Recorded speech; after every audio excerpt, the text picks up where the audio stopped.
I've been accused by the coonocracy of saying that black celebrities and leaders cannot go up on the wall of fame inside of the Frederick Douglass Marcus Garvey Academy if they have a non-African spouse. They say that I claim that no black man could go up on the wall of fame inside of the most honorable Frederick Douglass and the most honorable Marcus Garvey Academy if they are guilty of bunny hopping.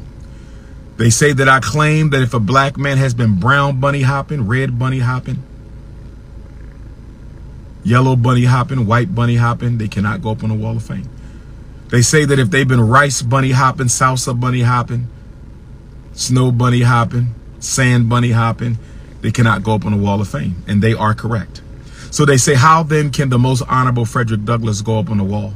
How then can you name a school after the most honorable Frederick Augustus Washington Bailey Jr.? How is it possible that Charles Barkley can't go up on the wall?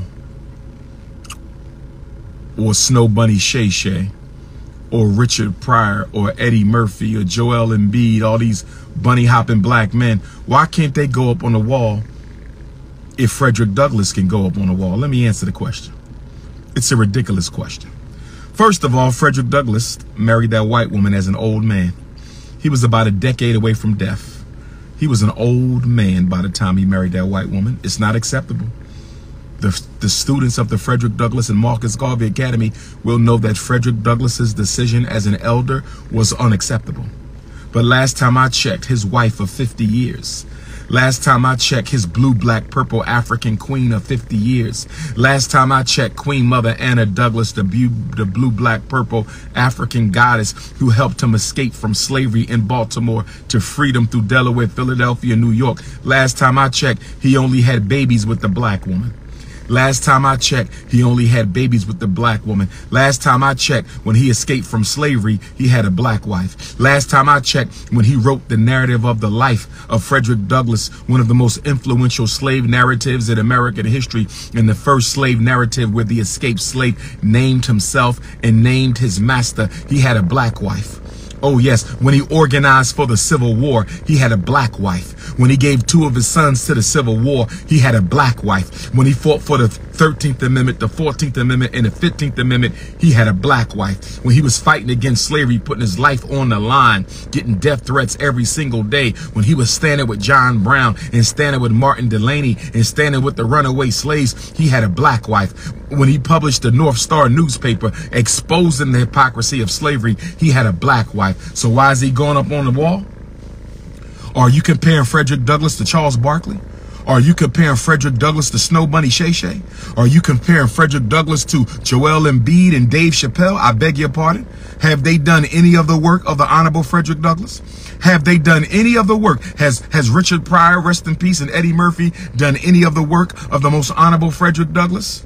I beg your pardon. I beg your pardon. Don't you ever break breath in your life to compare one of those bunny hoppers to the greatest black leader to ever walk on American soil. The only name that can go in front of Frederick Douglass. The only name that can go in front of Frederick Douglass in this country. The only name that can go in front of Frederick Douglass in this country is the great and honorable prophet Nat Turner. Oh yes.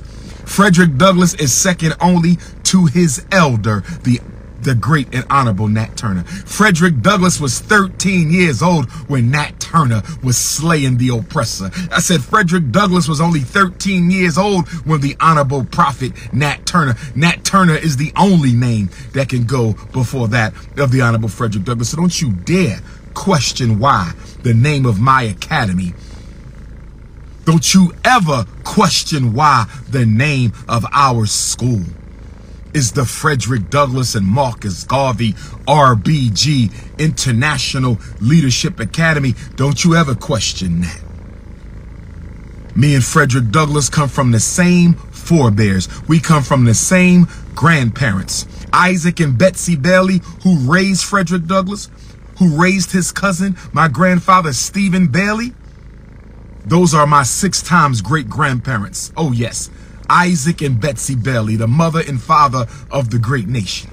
Isaac and Betsy Bailey, the mother and father of the great nation. Frederick Douglass's grandparents, my 6 times great-grandparents. Frederick Douglass's grandparents, my 6 times great-grandparents. Don't you ever question the great and honorable Frederick Douglass. So now that we dealt with the contradiction accusation from the coonocracy, now that we've dealt with the contradiction accusation from the coonocracy, now that we dealt with the accusation contradiction from the coonocracy, let's deal with the Caucasian nation accusation. Now let's deal with the Caucasian nation accusation. The Caucasians say that I am a racist. So here's what I want to say to the Caucasian nation. Do you understand what racism is? Racism is a group system. Not individuals cannot be racist. They can only be racist to the extent that they participate and are supported by the system of racism. Racism is a team sport. It is not an individual thing. Racism is a team sport. It is not an individual thing. Are you listening to me, Caucasian nation? Are you listening to me, Caucasian nation? Are you listening to me, Caucasian nation? Racism is a team sport. Black people are too disorganized to be racist. We can be prejudiced. We cannot be racist. Racism is prejudice plus power. I want all my Africans to hear me when I say this. Racism is prejudice plus power. I need all my Africans to hear me when I say this. Racism is prejudice plus power. Black people can be prejudiced, but we do not have the power that needs to go along with that prejudice in order to practice racism. You understand me? Caucasian nation, I can only be prejudiced. I cannot be racist. I do not have the power to systemically disadvantage your race. I don't control the economy. I don't control the school system. I don't control the military. I don't control the criminal justice system. None of the systems that white people need are controlled by black people. Therefore, we cannot be racist. All of the systems that black people need are controlled by white people. Thereby, you can be racist. See, the reason you call me racist, Caucasian nation, the reason you call me racist, hashtag Caucasian nation, the reason you call me racist, that's really your narcissism.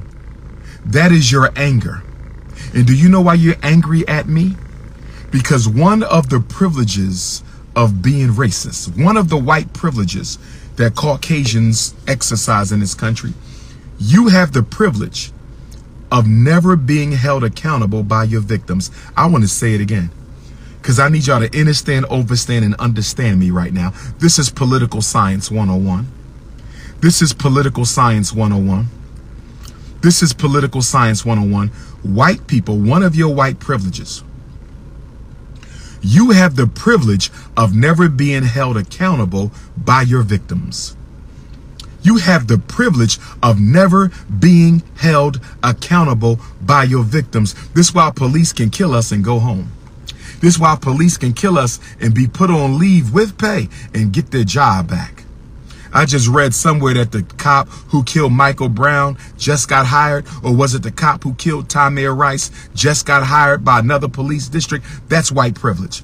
The ability to never be held accountable for your oppression of black people. And because I am the most unapologetic African man in this country, I'm going to say it again, because I am the most unapologetically African black man in the United States, white people don't like me because I dare tell you the truth to your face without no filter.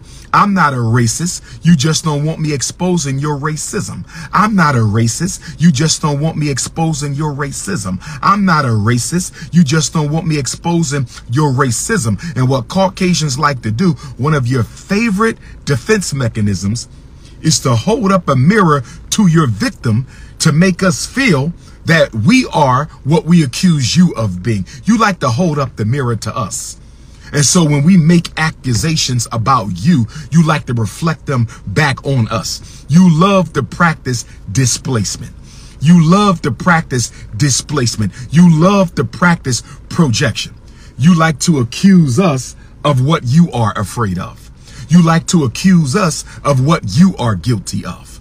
So when I expose racism, you call me a racist. When I expose bigotry, you call me a bigot. When I expose discrimination, you call me a discriminator. I am not guilty of the crimes of Caucasian nation.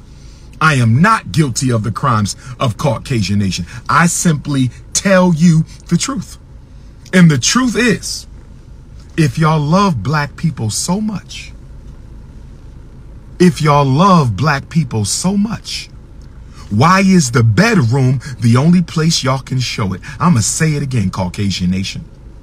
I'ma say it again, Caucasian nation. I'ma say it again. If you love American Africans so much, why is the bedroom the only place you show your love for us? Why you don't show it in the banking industry? Why you don't show your love for black people in the criminal justice system? Why you don't show your love for black people in the school system? So let me get this right. You love us so much that you want to marry our women, but you want to miseducate our children? Help me understand. You love us so much that you want to marry our men, but you want to miseducate our boys. Caucasian nation, can you explain to me? Snow Bunny Mafia. Snow Bunny Mafia. Let me just ask you directly. I'm talking to the Snow Bunny Nation. Privileged white women. How is it that you can love black men so much, but miseducate our kids, special educate our kids, ADHD our kids, psychiatrically medicate our kids, suspend and expel our children? How is it that you can make love to a black man, have sex with a black man, get pregnant by a black man, give birth to the baby of a black man, but you walk into work every day calling our kids names, mistreating them, emotionally abusing them, special educating them, but you come home and you love up on a black man after you finish miseducating a black boy? I said you go home and love up on a black man after you finish miseducating a black boy. I said you go home and make love to a black man after you finish miseducating a black boy. Can we please call a contradiction what it is? Can we please call hypocrisy what it is? And black people so thirsty for white approval. Black people so thirsty for white validation. Black women, you're so thirsty, opening your legs every time a Neanderthal wants to squeeze between them. Black women, opening your legs whenever a Neanderthal wants to squeeze between them. Low self-esteem black woman. Low self-esteem. And I don't even want to talk about you low self-esteem black men. I don't even want to talk about you low self-esteem black men. Y'all so in love with white flesh that y'all can't even properly evaluate if the woman is attractive or not. I said the black man is so in love with Caucasian flesh that y'all can't even evaluate whether the woman is attractive or not. Y'all don't even care what she look like. Y'all see white skin and you are in. Y'all see white skin and y'all throw the towel in. Soon when a black man see white skin, he throw the surrender towel in. Oh yes, soon when he see her. Oh yes, Big Sally. Oh yes, Big Rebecca. Oh yes, Big Sarah Ann. Oh yes, soon when a black man see white flesh, he throw the towel in. Just give me one. The black man says, I don't care which one you give me, massa. Just give me one of your daughters, massa. Just give me one of your daughters, massa. I don't care if she divorced me in 10 years and take all my money. I don't care, massa. At least I was able to sleep next to a white woman. Lord have mercy. And y'all wonder why we can't do better. Y'all wonder why we can't do better. Y'all wonder why. Oh, can't you just love who you want to love? Sure, if you don't care about the future of African people. See, we really don't disagree over the Snow Bunny crisis. The issue is, do you care about yourself or do you care about the future of African people? If you only care about yourself, go ahead and bunny hop. Go ahead and bunny hop. But if you care about the future of African people, there's no way you can support bunny hopping. It's no way you can support bunny hopping. No rice, no ice, no sand, no salsa. No rice, no ice, no sand, no salsa. No rice, no ice, no sand, no salsa. Out here marrying racists. What self-respecting black man is going to marry a racist and you know they racist? Just because you feel so bad about being black. You feel so bad about being black that you can't wait to inject your child the next generation of your DNA. You can't wait to inject the next generation of your DNA with some enemy DNA. You want your child to carry the DNA of his enemy. How sick are you? You want your child to carry the DNA of his enemy. How sick are you? You want your child to carry the DNA of the enemy. How sick are you?